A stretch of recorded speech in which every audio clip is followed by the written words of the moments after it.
Assalamualaikum warahmatullahi wabarakatuh. Alhamdulillah wassalatu wassalamu ala Rasulillah wa ala alihi wa ashabihi wa mawalah amma ba'd. Kaum muslimin yang berbahagia, semoga Allah SWT senantiasa merahmati kita semua semenjak sekarang sampai besok di akhir cerita, yaitu di dalam surga.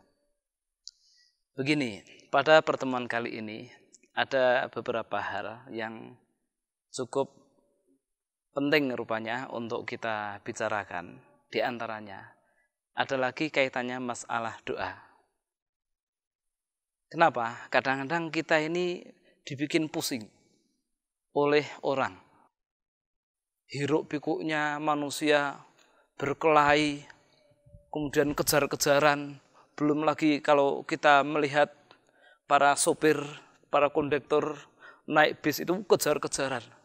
Ternyata mereka tidak mendapati apa yang mereka inginkan kecuali itu sesuai dengan apa yang dikehendaki oleh Allah Subhanahu wa taala. Nah, oleh karena itu, sebenarnya di sana itu ada jalan yang paling nyaman, murah harganya, irit tenaganya, tetapi hebat akibatnya. Bagaimana? Kalau saja kita meminta apa yang ada di sisi Allah Subhanahu wa taala, maka Allah lah yang memiliki alam semesta ini dan yang kita butuhkan tersebut. Bagaimana tidak? Kita coba melihat pesan-pesan Imam Asy-Syafi'i rahimahullahu taala. Beliau mengatakan, la tas'alanna bani Adam hajatan wasalilladzi abwabuhu la tuhjabu. Jangan sekali-kali kamu meminta hajatmu kepada manusia, kepada Bani Adam. Akan tetapi, mintalah kepada zat yang pintu-pintunya tidak pernah tertutup. Alias kapan saja, mau pagi, mau siang, mau sore, mau orang-orang pada tidur, mau tidak, Allah SWT toh tidak pernah tidur. Sehingga hal yang sangat bagus ketika kita memohon hanya kepada Allah SWT saja. Kalau kita diuji oleh Allah Ta'ala dengan kurangnya rezeki, sulitnya mencari harta, maka kita meminta kepada Allah Ta'ala. Kalau saja tadi kita ceritakan sopir, kondektor yang kejar-kejaran ke sana kemari, kalau mereka berdoa kepada Allah SWT, maka siapapun yang akan berusaha menghalang-halangi rezeki datang pada kita, kalau tidak mendapatkan izin dari Allah SWT, tidak akan bisa. Berarti kita memang mintanya kepada Allah SWT. Kemudian, yang lebih menakjubkan lagi, saudaraku, apa? Kata Imam Syafi'i dalam syairnya, Allahu yaghdabu in tarakta su'alahu wa bani adama hina yus'alu yaghdabu. Allah itu murka jika engkau tidak meminta kepadanya. Adapun anak Adam jika engkau meminta-minta kepadanya, dia akan marah. Takut miskin. Itu manusia. Allah yang maha kaya. Memang benar. Allah SWT itu tempat kita berlindung, tempat kita meminta. Sehingga setiap kali kita mendapati musibah, kesulitan dalam hidup ini, berbahagialah dengan memohon hanya kepada Allah Subhanahu wa taala dan jangan meminta kepada selain Allah Ta'ala. Kalau selain Allah Ta'ala ada yang memiliki, dia hanya megang, tapi tidak kuasa untuk menasarufkan. Seperti halnya Allah Subhanahu wa taala menasarufkan.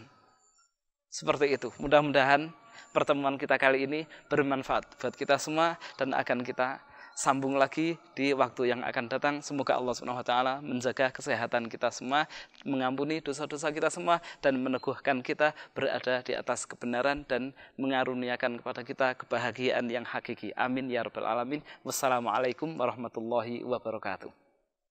Pemirsa Yufid TV yang berbahagia, kembali kita membahas beberapa pertanyaan yang masuk kepada kami.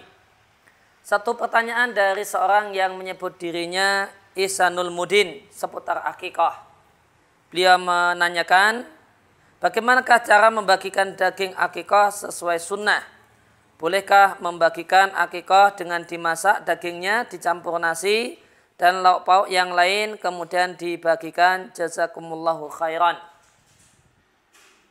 Tanggapan yang bisa kami sampaikan, wa jazakumullahu khairan, berkaitan dengan masalah tata cara pembagian daging hewan akikah. Para ulama berselisih pendapat apakah untuk membagi daging daging akikah harus dalam keadaan masak ataukah boleh dalam keadaan mentah. Maka sebagian ulama berpendapat daging akikah harus dibagikan dalam keadaan masak dan tidak boleh dibagikan dalam keadaan mentah. Dan pendapat yang paling tepat dalam masalah ini, terdapat kelonggaran dan kebebasan tentang pilihan tata cara pembagian daging akikah. Dibagikan dengan cara dibagikan dalam keadaan mentah hukumnya boleh, sebagaimana dibolehkan dibagikan dalam bentuk masak. Nah, pembagian dalam bentuk masak apakah dicampur nasi, dicampur timun atau yang lain, ataukah cuma semata-mata masakan daging kambing, maka hal ini adalah satu hal yang longgar. Maka mana yang mudah untuk dilakukan dan mana yang dirasa pantas untuk dikerjakan, maka kita memiliki kebebasan untuk melakukannya. Baik begini ataupun begitu adalah satu hal yang diperbolehkan dan tidak melanggar aturan syariat yang ada. Demikian tanggapan yang bisa kami sampaikan. Mudah-mudahan bermanfaat.